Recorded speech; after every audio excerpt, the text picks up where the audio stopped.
PILG Secretary, at in my book, hindi magiging effective ang isang LGU. And the biggest factor na para maging effective is because of the barangay captains. Tandaan niyo po yan. Kaya naman ako, para isang the structure of government, kailangan stable tayo.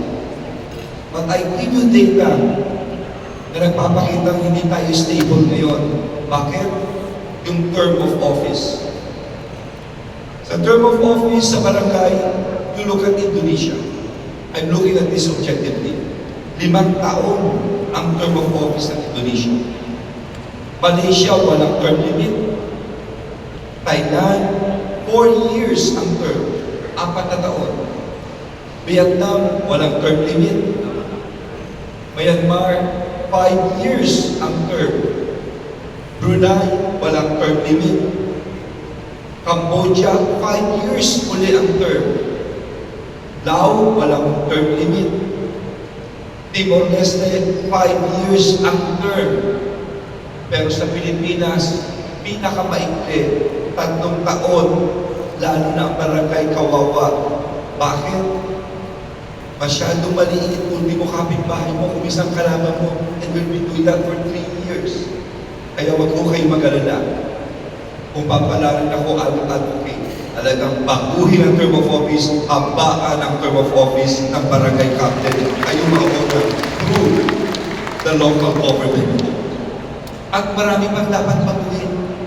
Anong babaguhin? Number 1, sa local government po, nakalagay dito papagawa ng kalye ng barangay road ng barangay.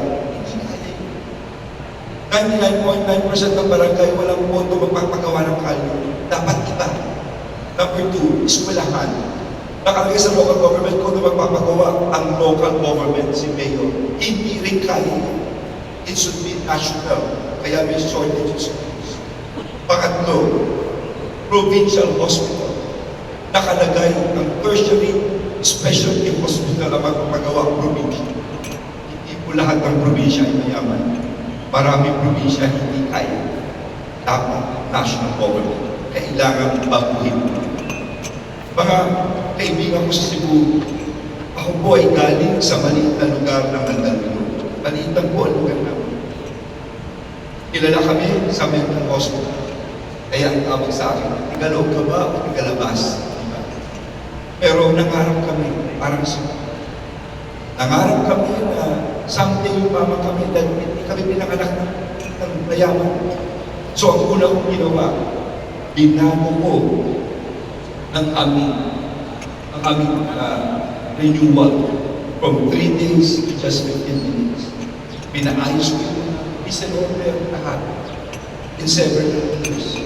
We were here as the economic title city of the Philippines by Mar Rojas na malaki. Yung buong ginawa namin. At isa lang ang hiningi ko dito po sa isa lang. Ang hiningi ko ay trabaho. At doon nagkaroon ng trabaho mga tao. Housing ang ginawa namin. Pero kaming release ng tren. Yung release ng tren namin, 2,000 po ito nakatira dito. Dahil 2,000 ang nakatira dito, walang tubig, walang ilaw. Binili namin ito sa Philippine National Police. Pagkano hulog? 100 pesos, 200 pesos. Ano nangyari? 2,200 families dati kanya na-insure nila ngayong po, mga landowners na. Hindi na po sila quote-unquote squatters. At hindi kami tumigil doon. Large landed areas, kinuha rin namin.